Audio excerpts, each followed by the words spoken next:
Mesdames et messieurs, bonsoir. Merci de nous rejoindre pour ce nouveau numéro de Code 24, le magazine francophone de la rédaction de Futur TV en partenariat avec France 24. En Pologne, la rhétorique anti-migratoire et le paiement d'allocations sociales généreuses font le succès de Jarosław Kaczyński.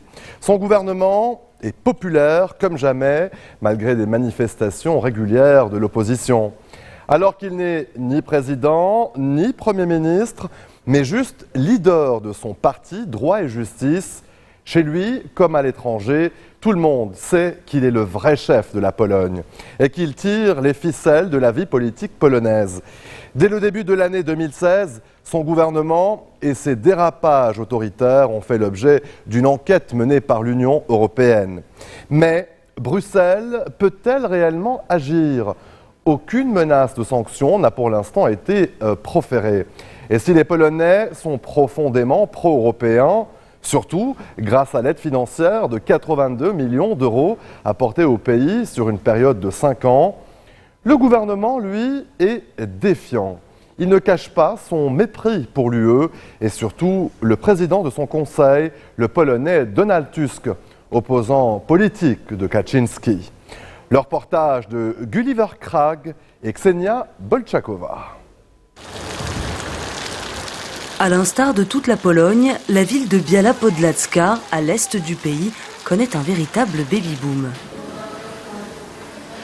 Tomek est l'un de ces nouveau-nés. C'est un sentiment de joie immense de voir une nouvelle personne venir au monde. C'est incroyable. Le parti au pouvoir en Pologne, Droit et Justice, a tenu sa promesse électorale. Un versement mensuel de 115 € par enfant et par famille à compter du deuxième enfant. C'est une région pauvre et je pense que le programme d'aide à la naissance aide beaucoup de familles. Dans cet hôpital, le nombre de naissances a augmenté de 12% par rapport à la même période l'année dernière. C'est difficile de dire exactement pourquoi, mais les conditions économiques favorables sont un facteur déterminant. Le programme d'aide à la naissance du gouvernement a un grand impact. Une maternité parfaitement équipée, des médecins sereins. Ici, l'Union européenne a financé les travaux de rénovation. Notre hôpital est comme neuf. Nous avons l'air conditionné, des équipements médicaux de pointe. L'UE nous a vraiment beaucoup aidés. Malgré ces investissements, lors des dernières élections, la région a massivement voté pour un parti qui ne cesse de critiquer Bruxelles, le parti de Jarosław Kaczyński. Toujours vêtu de noir, l'homme fort du pays est en deuil, et ce depuis 7 ans, depuis la mort tragique de son frère jumeau, l'ex-président Lech Kaczyński, dans un crash d'avion en Russie. Le 10 de chaque mois, Jarosław vient lui rendre hommage devant le palais présidentiel.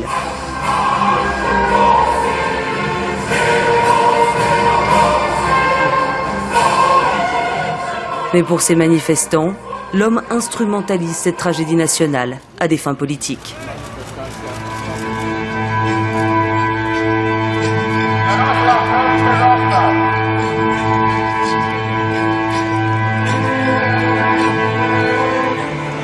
Quand Kaczyński revient à la nuit tombée, les manifestants sont encore plus nombreux et lui, encore plus remonté.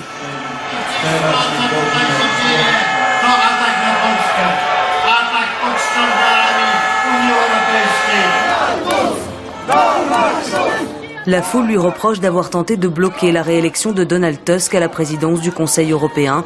Un échec, puisque seule la Pologne a voté contre. Kaczyński, lui, continue d'insinuer que Tusk, Premier ministre à l'époque du crash, est responsable de ce drame, sans en apporter la moindre preuve.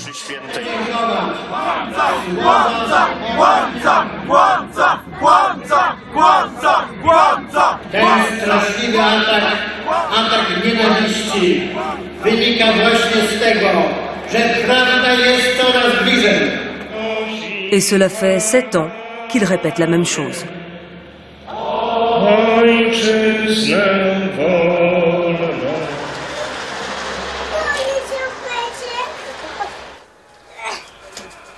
Loin des tensions politiques de la capitale, le village de Rożosz, dans la région de Biała Podlacka, où Tomek est né il y a 10 jours. Nous le retrouvons à la maison, entouré de son frère et de ses 2 sœurs. Bravo mon garçon. Pour cette famille, les aides de l'État ont clairement permis de relever leur niveau de vie.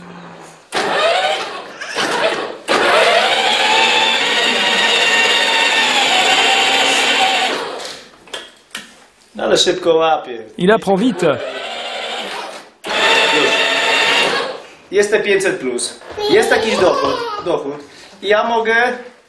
Aujourd'hui, grâce à cet argent, je peux rester à la maison et m'occuper des enfants. C'est un énorme avantage. Et si vous voulez mon avis, le parti Droit et Justice ne m'a fait aucun mal, loin de là. Surtout si l'on pense au fait que les aides à la naissance existent depuis des années dans d'autres pays. Nous n'avions pas ça avant en Pologne. Le parti a vraiment marqué un point pour gagner le vote des gens. Et il y a une autre prise de position de Droit et Justice qui a séduit les électeurs, sa ligne dure sur la question des migrants. Tusk attaque la Pologne parce qu'on refuse d'accueillir les réfugiés. Mais c'est Merkel qui les invitait en Allemagne. Si cette politique est appliquée, si nous sommes contraints d'accueillir je ne sais combien de migrants, ça va mal se terminer pour nous. Nous ne sommes pas de la même religion. Pour eux, les catholiques sont des ennemis. La Commission européenne veut sanctionner la Pologne pour son refus d'accueillir des réfugiés, mais pas de quoi entamer le sentiment pro-européen de ses habitants. La Pologne ne voudra jamais quitter l'Europe, je vous le garantis. Rien de surprenant, les fonds européens investis en Pologne ont transformé des villages entiers. Ici, ils ont notamment permis de remettre à neuf ce bâtiment municipal qui accueille chaque semaine ce groupe de chants traditionnels.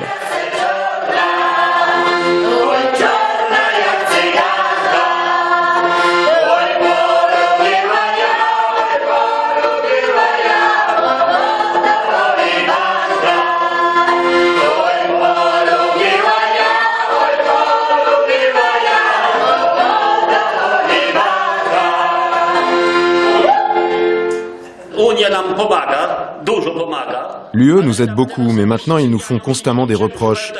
Ils disent qu'on ne respecte pas la loi, ils nous comparent même à la Biélorussie. Et le plus grand coupable de toutes ces attaques insensées, c'est ce Franz Timmermans. Franz Timmermans est le vice-président de la Commission européenne.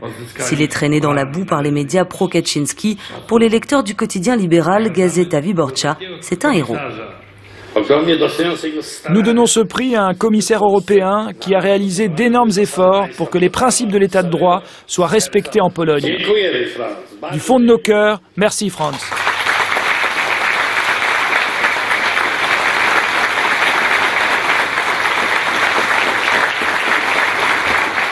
Timmermans voit dans les réformes de Kaczynski un danger pour les institutions démocratiques mises en place après la chute du rideau de fer.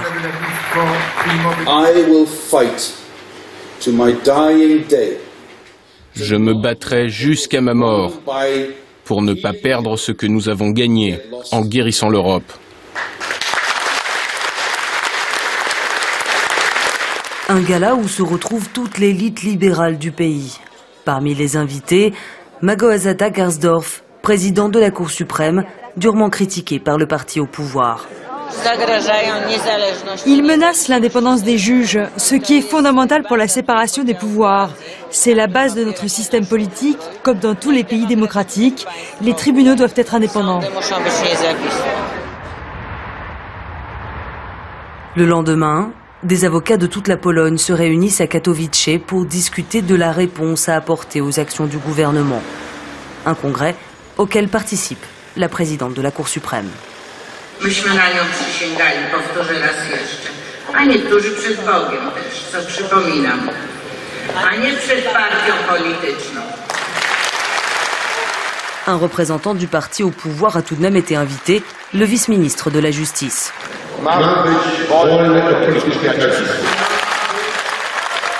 Son discours provoque d'abord des rires, mais ensuite...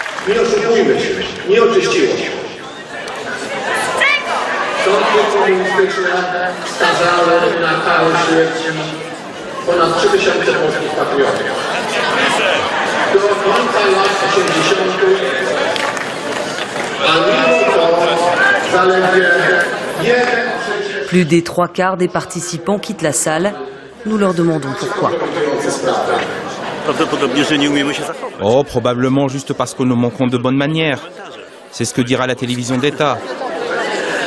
Non, nous sommes sortis parce que le ministre a dit des choses que des avocats honnêtes ne peuvent tout simplement pas tolérer. Édouard Zebka est avocat, mais il fut aussi député, élu en 1989 aux premières élections libres qui ouvrent la voie à l'adhésion du pays à l'UE. Lors des fêtes nationales, nous sortons toujours les deux drapeaux, l'européen et le polonais. Dans son bureau, il veut nous montrer le reportage réalisé par la télévision d'État après leur congrès. Sa prédiction s'est avérée exacte.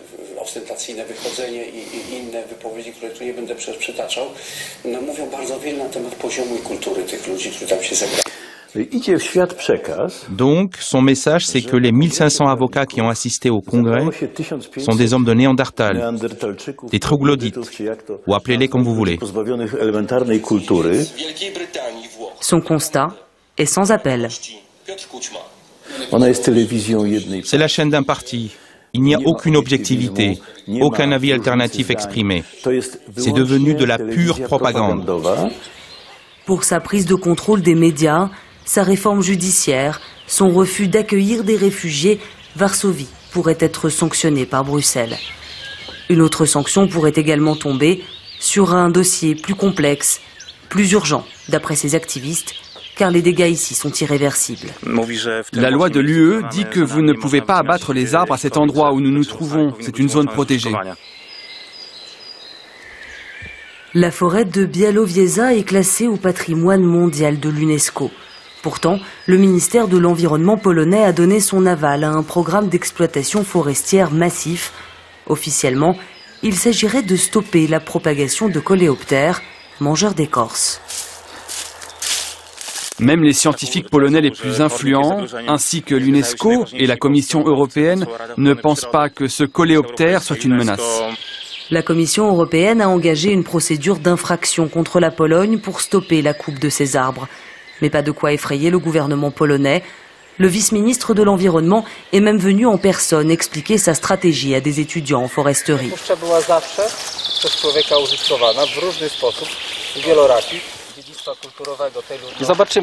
La forêt a toujours été exploitée par les hommes de telle ou telle façon. Nous verrons dans quelques années qui avait raison, ceux qui voulaient laisser la forêt telle qu'elle ou ceux qui, conformément aux lois polonaises et européennes et à l'expérience scientifique, ont su comment protéger cet environnement.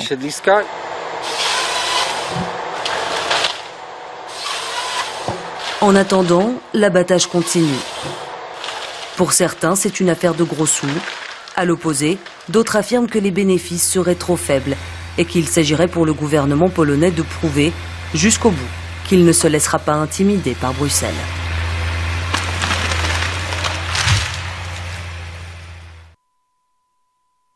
Restez des nôtres, on se retrouve après cette très courte pause. À tout de suite.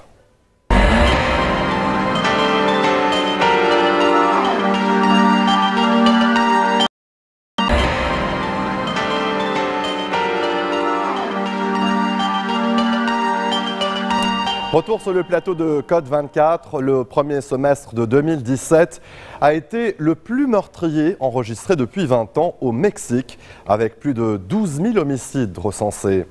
Le président Enrique Peña Nieto avait promis un pays débarrassé de la violence lors de son arrivée au pouvoir il y a encore 5 ans.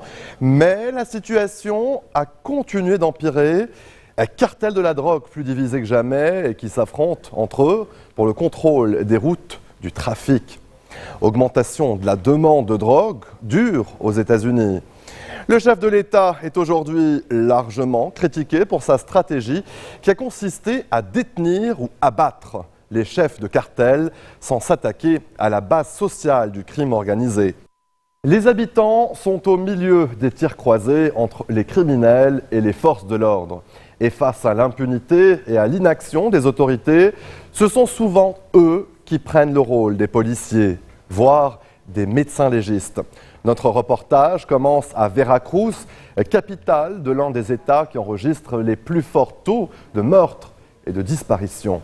Laurence Cuvillier, Mathieu Comin. Veracruz, un port industriel prospère qui était encore une destination touristique prisée il y a quelques années. Mais désormais... On dit que c'est positif quand on plonge la sonde dans la terre et que, en la retirant, on sent que son odeur est, comment dire, différente. C'est une odeur typique et vraiment très bizarre. Je sens rien. C'est très dur quand on s'aperçoit qu'on vient de tomber sur du positif. Ce sont des restes humains. Mais en même temps, on est là pour ça, pour chercher les corps qui sont enterrés ici. Depuis plus d'1 an, Celia vient ici tous les jours pour défricher, creuser, sonder. Elle et ses amis du collectif Solecito ont déterré 270 corps. Avec les moyens du bord et sous l'œil passif de la police qui ne fait qu'encadrer leurs recherches. Disons qu'on leur avance le travail, parce qu'on fouille tous les recoins. Tout ce que vous voyez ici, c'est très grand, je crois qu'il y a 14 hectares. On l'a passé au peigne fin. Et on est en train de le fouiller une seconde fois, parce qu'on a encore ce pressentiment. Ça paraît difficilement croyable, et je ne sais pas si vous pouvez comprendre. Mais en tant que maire, on le sait, quand il y a encore quelqu'un sous nos pieds. Celia craint que son fils ne se trouve quelque part dans ce cimetière clandestin, où les criminels sont venus pendant des années enterrer leurs victimes. Alfredo a disparu il y a 6 ans maintenant. Une averse passagère, les femmes du collectif prennent une pause pour partager ce qu'elles ont sur le cœur. Mais qui accuser? À qui s'adresser? À qui se plaindre si, de toute manière, il n'y a personne pour nous aider? La police n'a rien fait. Ils n'ont même pas ouvert un dossier d'enquête. Depuis 2010, ils n'ont pas bougé ne serait-ce que le petit doigt. Qui est-ce que vous recherchez? Mon mari, disparu en 2010. Et l'année dernière, ils ont tué mon fils. Lui, au moins, je l'ai retrouvé. Démembré, mais je l'ai retrouvé. Tous les enquêteurs, les policiers, la première chose qu'ils te disent, c'est toujours « Ah, il filait sans doute un mauvais coton ». Ou encore « Faites bien attention à vous, il vaut mieux que vous arrêtiez de le chercher ». Vous ne connaissez pas ces groupes criminels, ils pourraient s'en prendre à vous aussi. Quand les habitants ne peuvent compter que sur eux-mêmes. Nous sommes à 300 km de Veracruz. À Puebla, on s'organise contre l'insécurité. Mais alors quoi? Vous les avez repérés, vous les avez arrêtés? Oui ou bien? Gustavo et ses voisins recherchent des cambrioleurs qui viennent d'agir dans le quartier. Ils doivent être encore dans le secteur. Et que ferez-vous si vous les retrouvez? On pourra procéder à ce que, ici au Mexique, on appelle légalement une détention citoyenne. Mais ce travail, ça devrait être celui de la police. La criminalité a monté en flèche dans cette ville cossue et touristique. Des réseaux de voisinage sont apparus dans les quartiers pour s'en prémunir. J'ai demandé au type de la station-service et ils m'ont dit oui, ils sont passés il y a 10 minutes. Ok, va observer ce qu'il se passe sur la rue 19 et après, reprends ton circuit de patrouille. On va aller là où ils ont été aperçus pour la dernière fois. Vous voyez comme on est débordé par la criminalité, il y a trop peu d'éléments de police. Cette fois-ci, les malfaiteurs ont réussi à leur échapper. Mais au fil du temps, ce shérif citoyen a rassemblé une base de données impressionnante sur la criminalité à Puebla. On indique le jour, le lieu, le quartier et la nature du délit. Là, c'est un vol de rétroviseur, avec vidéo à l'appui. Ce sont des preuves claires que nous envoyons à la police pour qu'un jour, peut-être, ils puissent en faire quelque chose.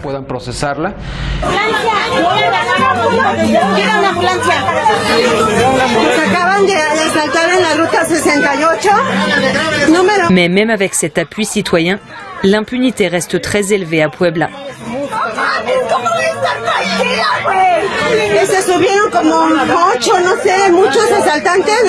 Seuls 16% des enquêtes ouvertes débouchent sur des mandats d'arrêt ou des inculpations.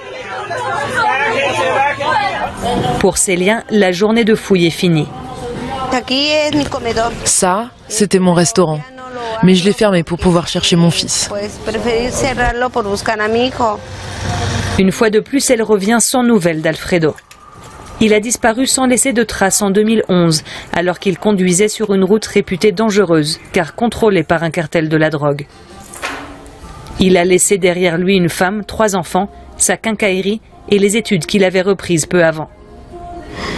Quand une mère vient nous dire que son fils a disparu il y a 2 ou 3 mois, vous imaginez, elle a le cœur en miettes. Et nous, on l'écoute en ravalant nos larmes. Parce que j'ai envie de lui dire, moi ça fait 6 ans que je le cherche, et regarde où j'en suis. Pourtant, je refuse de croire que personne n'est au courant de rien. Comme beaucoup de ses amis du collectif, Célia ne cherche même plus à obtenir justice. Cette personne, qui qu'elle soit, où qu'elle soit, doit savoir où se trouve mon fils. Cette personne, la même chose pourrait lui arriver demain. Pourquoi ne vient-elle pas me donner un indice? Pourquoi ne peut-elle pas me dire « Ton fils est enterré là ». Je jure que je ne dirai rien, nul ne saura que cette personne a été complice. Mais il y a des nuits où on n'arrive même plus à dormir. Mais je vais continuer à chercher, je vais continuer. Comme Célia, plus de 30 000 familles cherchent leurs proches disparus au Mexique. Une tragédie silencieuse dans laquelle les autorités restent encore en retrait. Voilà plusieurs semaines qu'au nord-est du Nigeria, comme dans l'extrême nord du Cameroun, de nombreux attentats suicides sont attribués à la secte djihadiste nigériane Boko Haram. Des attaques kamikazes, souvent menées par des enfants ou des adolescents pour semer la terreur dans les villages et communes, notamment dans la zone frontalière entre le Nigeria et le Cameroun. Au Cameroun, où, pour faire face à cette vague kamikaze, les autorités n'ont pas hésité à lancer la construction d'un ouvrage spectaculaire le long de la frontière. Une vaste tranchée qui s'étalera sur des centaines de kilomètres pour tenter d'empêcher les incursions des combattants Boko Haram. Un chantier géant confié à l'unité d'élite de l'armée camerounaise, le BIR, le bataillon d'intervention rapide. Des forces spéciales en première ligne sur ce front anti-kamikaze. La guerre des tranchées, c'est un reportage de nos envoyés spéciaux Patrick Fandio et Pierre Akpro et Zigoto Tchaya.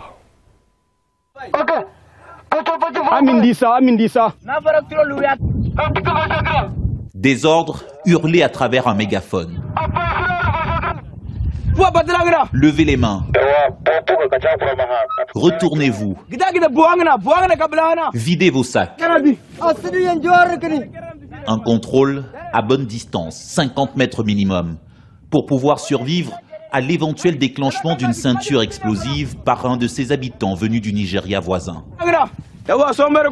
Tous considérés ici comme des kamikazes potentiels par ces membres du comité de vigilance de Kolofata, une localité martyre de l'extrême nord du Cameroun, cible favorite d'attaques suicides de Boko Haram, basée tout près, côté nigérian de la frontière. En route pour ce barrage filtrant, une patrouille du BIR, le bataillon d'intervention rapide, l'unité d'élite de l'armée camerounaise. À sa tête, le lieutenant-colonel Nkoela, alerté quelques minutes plus tôt, 2 présumés kamikazes auraient tenté une infiltration près d'ici. On se dit que c'est les mauvais, c'est les kamikazes, parce qu'ils ont carrément refusé de se fouiller. Il se pourrait qu'il y a une dame et une jeune fille kamikaze qu'on a détectées là, et ils ont refusé de soulever pour se faire identifier comme ils vont en train de faire là. Donc c'est suffisamment indicateur pour qu'on ait l'impression que c'est des gens suspects. Forcément, il faut qu'on mette la main sur eux pour se rassurer qu'ils le sont ou pas. Des suspects évanouis dans la nature, en fuyant sans doute ce point de passage obligé pour entrer dans Kolofata. Une commune presque désormais cernée par une vaste tranchée. 4 mètres de large, 3 mètres de profondeur. La dernière arme anti-kamikaze trouvée par le BIR pour sécuriser cette frontière Cameroun-Nigeria. Un ouvrage en train d'être construit ici, sur près de 100 km. Et de ce côté, l'entrée continuera à être contrôlée. Contre les kamikazes de Boko Haram, une guerre de tranchées, pour tenter de stopper les incursions de la secte islamiste nigériane, pour empêcher ses miliciens d'emmener des otages camerounais de l'autre côté de la frontière. Des incursions très nombreuses ces derniers mois. Au mois de juin, nous avons eu pendant la 3e semaine près de 10 attentats kamikazes en une seule semaine. Et depuis que nous avons commencé les travaux de tranchée, effectivement le nombre d'attaques kamikazes a diminué. Et nous pensons que c'est du fait de cette tranchée qui en réalité pose une sorte de canalisation pour toute entrée à l'intérieur de la ville de Kolofata. Il y a 2 jours notamment, nous avons pu éviter un attentat kamikaze avec un poste de contrôle qui a pu interpeller un individu qui tentait de s'infiltrer dans la localité avec un engin explosif. Ce kamikaze interpellé 48 heures plus tôt, le voici, la tête recouverte pour qu'il ne puisse repérer son lieu de détention. Il dit n'avoir que 16 ans, il est nigérian, il se fait appeler Abba. Sur son corps, les séquelles des coups infligés par les villageois en colère qui l'ont arrêté en premier. Il raconte avoir été frappé avant d'être sauvé de la vindicte de la foule par le bir. Il prétend aussi n'avoir pas su qu'il transportait une bombe pour faire un carnage sur un marché. Maintenant que vous savez que vous avez été envoyé pour commettre un attentat suicide, qu'est-ce que vous pensez de ceux qui vous ont envoyé avec cette charge explosive? Il dit avoir été forcé de suivre 2 hommes armés de Boko Haram qui l'ont récupéré chez son père contre une petite somme d'argent. Il affirme que ces hommes lui ont fait manger des gâteaux, qui l'ont mis dans un état second. Ces miliciens de la secte lui auraient fait croire qu'il n'allait pas mourir. Dans la foule, il était juste censé appuyer sur l'interrupteur de l'appareil qu'il transportait. Un appareil dissimulant un engin explosif désamorcé dans cette base du bir. Une bombe bourrée de filets d'engrais, conçue par Boko Haram pour être facile à utiliser par des enfants. Ces enfants ont l'habitude de voir des radios, des amplificateurs, donc ils savent juste qu'il faut allumer. Lorsqu'on le passe aux jeunes enfants, on lui dit dès que tu arrives peut-être au marché ou tu arrives sur le site, tu n'as qu'à appuyer sur ce bouton et il va le faire sans avoir d'arrière-pensée par exemple. La seule action à faire, c'est de faire basculer l'interrupteur pour le jeune kamikaze. Déjà 83 enfants kamikazes sacrifiés par Boko Haram cette année, 4 fois plus qu'en 2016 d'après l'UNICEF. Stopper cette vague de jeunes bombes humaines, une urgence sur cette route stratégique entre le Cameroun et le Tchad. Le long de cette frontière avec le Nigeria, peu à peu bloquée par cette tranchée. De quoi ravir le patron de la lutte contre la secte sur la zone. À la longue, il est prévu de contrôler cette tranchée et d'implanter même des radars. Et comme ça, nous pouvons la suivre et contrôler aussi son fonctionnement au niveau de nos salles d'opération. Une sorte de grande muraille. Un concept de grande muraille autour du fief de Boko Haram, pensé comme une ligne Maginot, en espérant qu'elle permettra un jour de briser définitivement la vague kamikaze. Allez, restez des nôtres, on se retrouve dans quelques instants. À tout de suite.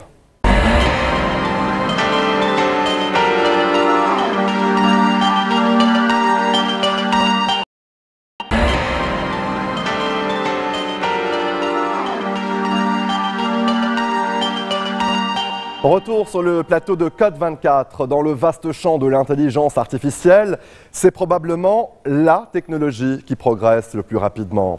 La reconnaissance faciale bouleverse la lutte contre la délinquance, contre le terrorisme, mais aussi contre le commerce en ligne ou l'industrie. Dans ce secteur, la Chine est en pointe. Le pays compte 170 millions de caméras de surveillance et compte en installer 450 millions d'ici 2020. Désormais, ces caméras se modernisent et adoptent la reconnaissance faciale. Les enjeux économiques sont colossaux, les questions éthiques le sont tout autant. Pierre-Philippe Berson nous en dit plus. Le Temple du Ciel, l'un des monuments emblématiques de Pékin, en passe d'être concurrencé par une nouvelle attraction.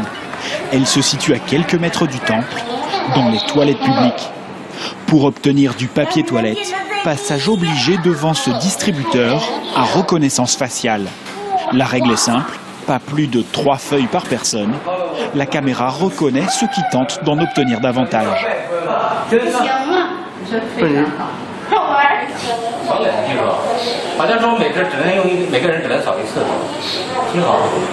Installé en mars dernier à titre expérimental, ce type de distributeur pourrait être généralisé. En Chine, la reconnaissance faciale ne se limite plus aux toilettes. À l'université aussi, cette technologie gagne du terrain. Dans les dortoirs pour filles de la faculté de Pékin, plus besoin de clé. La porte s'ouvre après analyse du visage par la caméra. Dans quelques mois, tous les logements sur le campus seront équipés de ce procédé qui ne soulève pas la moindre critique chez les étudiantes. C'est plus sûr.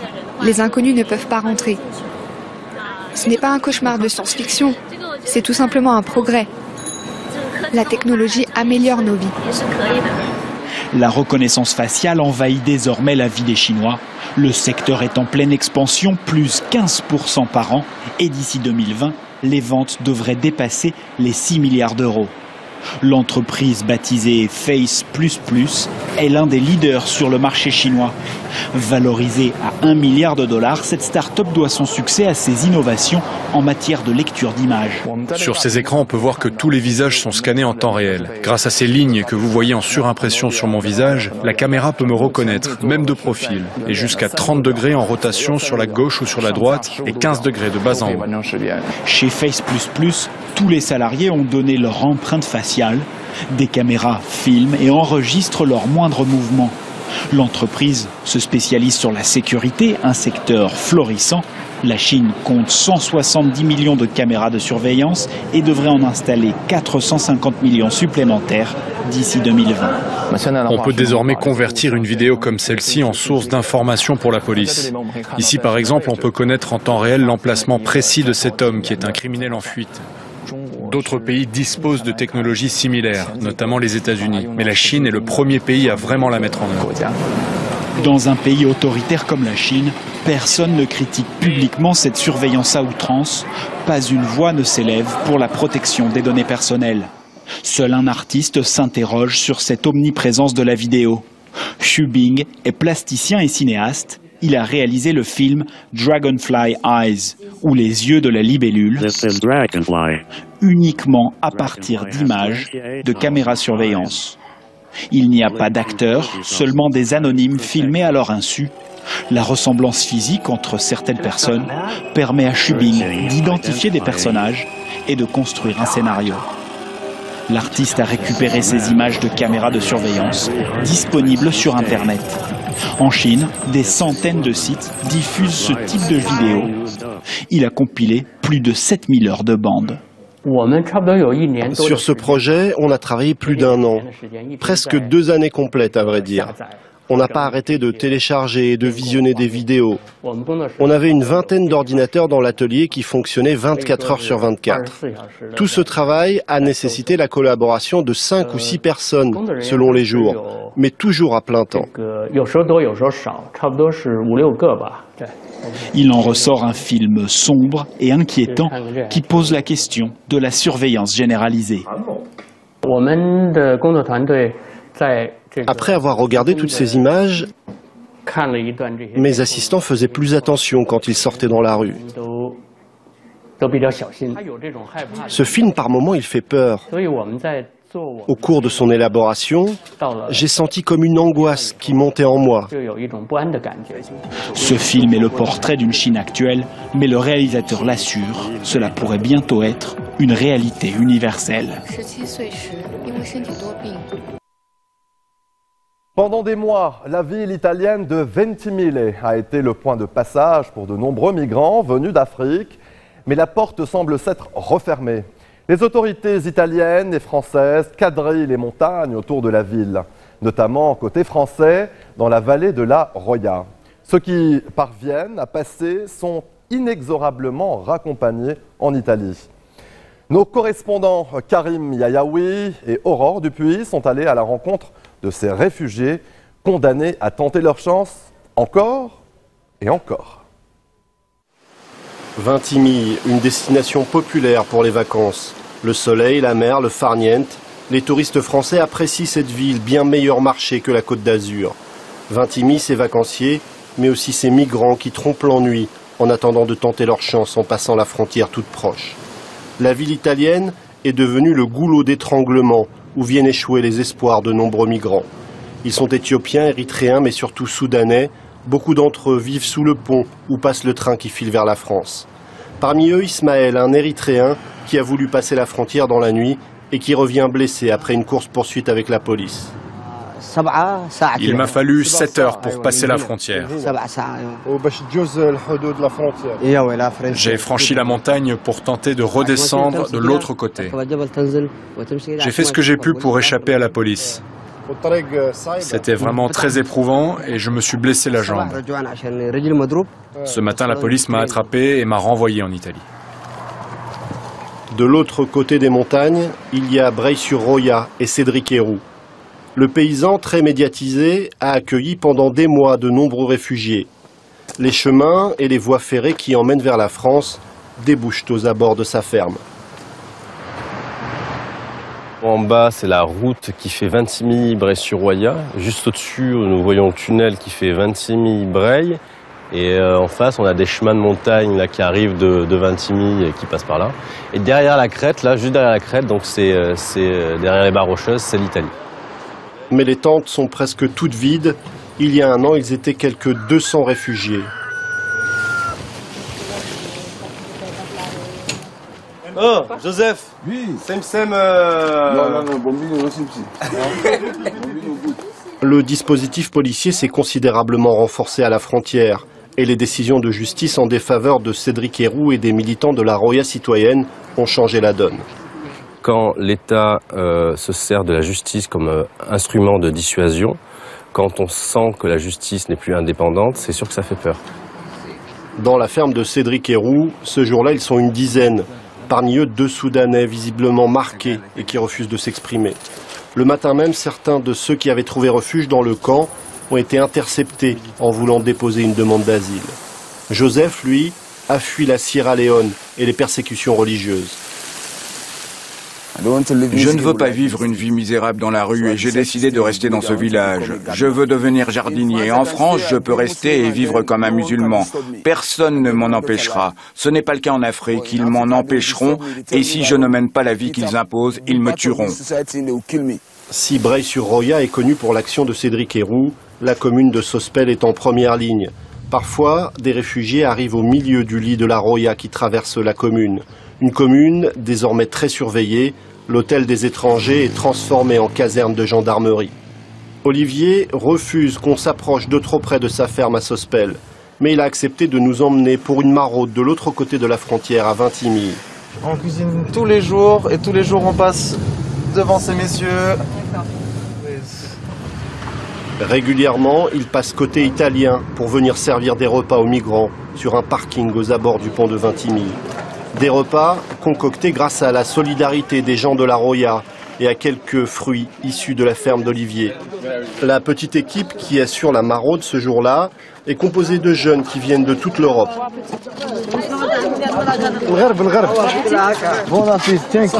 Comme un rituel, Olivier a pris l'habitude de faire la queue avec les migrants. You speak English, my brother? You don't? On connecte à notre manière. On s'assoit avec eux, on passe du temps, il y a toujours le ballon rond pour créer des liens aussi. Dans cette queue, beaucoup de migrants ont réussi à passer la frontière à plusieurs reprises avant d'être refoulés, jusqu'à 15 ou 20 fois pour certains d'entre eux. Tout ce qu'on fait, c'est répéter un geste qui est tout le temps le même. On prend les mêmes personnes et on les renvoie, et on prend les mêmes personnes et on les renvoie. Le soleil s'est couché sur Vintimille. Avec la nuit, la France semble plus proche que jamais. Sur le quai de la gare, Abdelatif est venu jauger ses chances de passer la frontière. Quand vous vous cachez dans le train, parfois des passagers vous dénoncent à la police. Même si les autorités ne vous repèrent pas, quelqu'un vous dénoncera. Qui ça? Des Italiens? Non, les Français. En France, la loi est juste pour les Français, mais elle est très dure envers les migrants. Ça ne sera pas pour ce soir. Les policiers sont aux aguets. Abdelatif préfère s'éclipser. Il sait que si on l'attrape en train de passer la frontière, il risque d'être renvoyé à Tarente, à l'autre bout de l'Italie. La dernière fois, il avait mis 5 jours pour remonter jusqu'à Vintimille. Le soleil se lève sur la frontière. L'église Saint-Joseph de Vintimille, qui a accueilli jusqu'à 1 millier de migrants, est fermé sur décision des autorités. À quelques mètres de là, le Secours catholique distribue des petits déjeuners. On y retrouve Abdelatif, bien décidé à prendre des forces avant de passer la frontière. Aujourd'hui, je vais me reposer. Parce que la nuit prochaine, je ne vais pas dormir. Je vais essayer de passer la frontière. La plupart des migrants préfèrent venir ici plutôt que d'aller au camp de la Croix-Rouge à l'extérieur de la ville. Un camp où les réfugiés se voient remettre un kit de toilette, où ils peuvent consulter un médecin et même un psychologue. Mais pour cela, ils doivent être fichés et leurs empreintes digitales sont enregistrées. Ils se voient remettre une carte comme celle-ci, un instrument de recensement bien utile pour les autorités, mais qui n'a rien d'un Graal pour les réfugiés. Dean, lui, est arrivé en Italie il y a quelques mois déjà. Comme beaucoup de migrants, il raconte l'horreur qu'il a traversée en Libye. Ils kidnappent des gens, ils les frappent, ils les tuent, ils veulent de l'argent. Ils vous demandent d'appeler vos parents pour les rançonner. Si vous n'en avez pas, vous êtes un homme mort.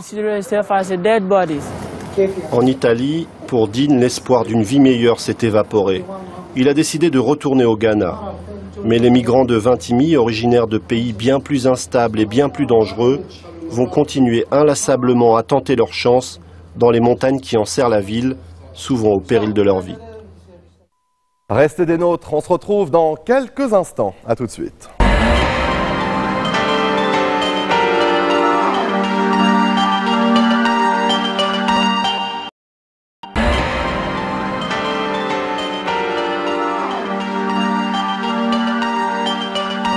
Retour sur le plateau de Code 24 pour présenter sa collection croisière 2018.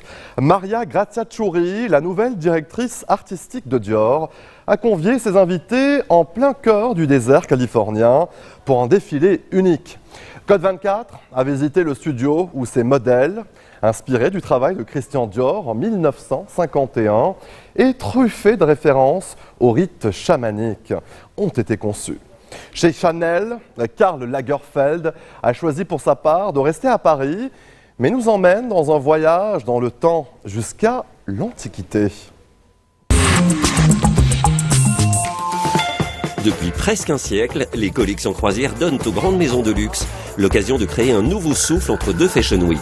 Quand Dior décide de présenter sa croisière 2018 à Los Angeles, non pas en ville, mais dans la réserve naturelle de Las Vírgenes, dans les collines de Santa Monica, les invités ressentent comme un besoin de s'épancher.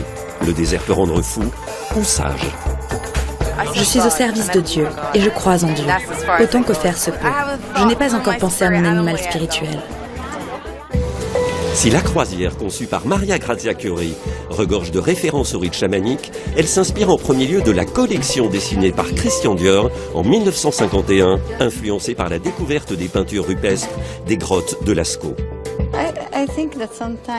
Parfois, on oublie les éléments naturels.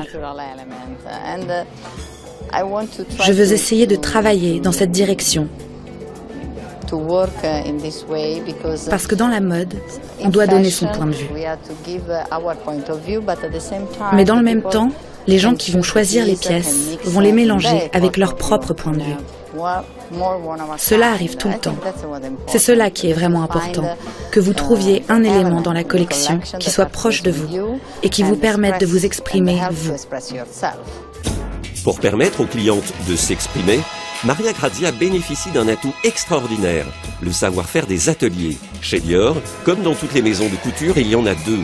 L'atelier tailleur où sont confectionnés les vestes et les manteaux, et l'atelier flou. Flou, c'est un atelier qui travaille toutes les matières souples, molles, fluides, fines comme la mousseline, comme l'organza, comme la georgette. Et c'est plutôt pour faire les robes du soir, les robes longues, en dentelle, enfin, voilà, toutes les robes du soir plutôt. Alors moi, mon rôle, c'est de faire le lien entre le studio de création et l'atelier. Alors, dans un premier temps, j'ai rendez-vous avec la directrice artistique, Maria Grazia, et son équipe pour qu'elle m'explique les croquis de la nouvelle collection, un peu le thème et l'esprit la collection. Et ensuite, je dois m'organiser avec mon équipe de modélistes pour distribuer les modèles à faire et leur expliquer un peu ce qui va se passer dans cette nouvelle collection. Matinée des cartes de tarot de la chamaniste féministe Vicky Noble, l'esprit est sauvage, bestial, pour retranscrire l'enfance de l'humanité, la puissance des animaux. De toute façon, il faut penser à la relation que nous établissons avec les éléments naturels.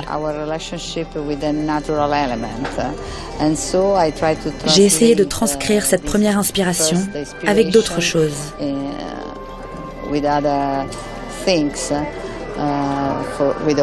Avec O'Keeffe, pas avec ce qu'elle a fait, mais avec sa vie. Quand elle était dans le désert, en contact avec la nature, avec notre mère, la terre, je pense qu'une femme doit être en contact avec les éléments.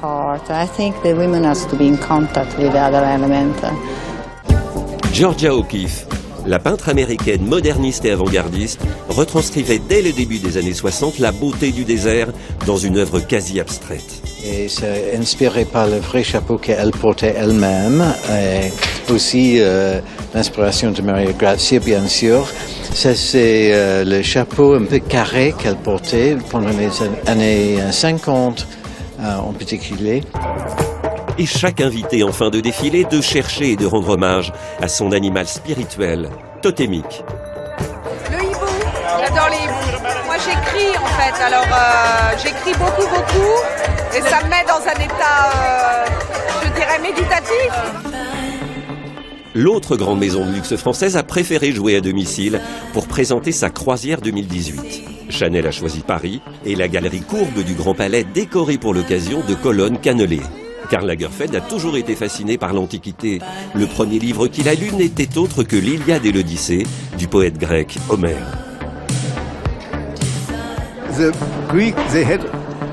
Les Grecs avaient quelque chose qui s'est ensuite perdu. Le corps n'était pas caché. C'est plus tard qu'il a fallu que nous en ayons honte. Et cela a perduré pendant des siècles. Le corps faisait corps avec les vêtements. C'était simple, sans contrainte. C'est cela pour moi, la modernité de l'Antiquité. Coco Chanel avait elle-même déjà abordé les tragédies grecques. En 1922, elle avait créé les costumes d'Antigone adaptés par Jean Cocteau. Les vêtements sont importants, bien sûr. Mais il faut adapter ces éléments de la culture grecque d'une façon rigolote, légère, pas comme si on suivait un cours magistral. Les tweeds ne sont pas en tissu, mais en broderie. D'autres pièces en PVC. Karl Lagerfeld excelle quand il s'agit de mélanger les styles, les techniques et les époques. C'était incroyablement fluide, très frais, avec une relation profonde avec la nature. Parfois, les mannequins sont presque nus. Ça respirait la beauté et la bonne santé. Et pour paraphraser du Bellay, heureux qui, comme Chanel et Dior, a fait une belle croisière et puis est retourné plein d'usage et raison, vivre chez Mère Nature le reste de son âge. Et c'est la fin de cette édition de Code 24. Merci de votre bon accueil. Très bonne suite de programmes sur notre antenne. Et je vous dis à la semaine prochaine.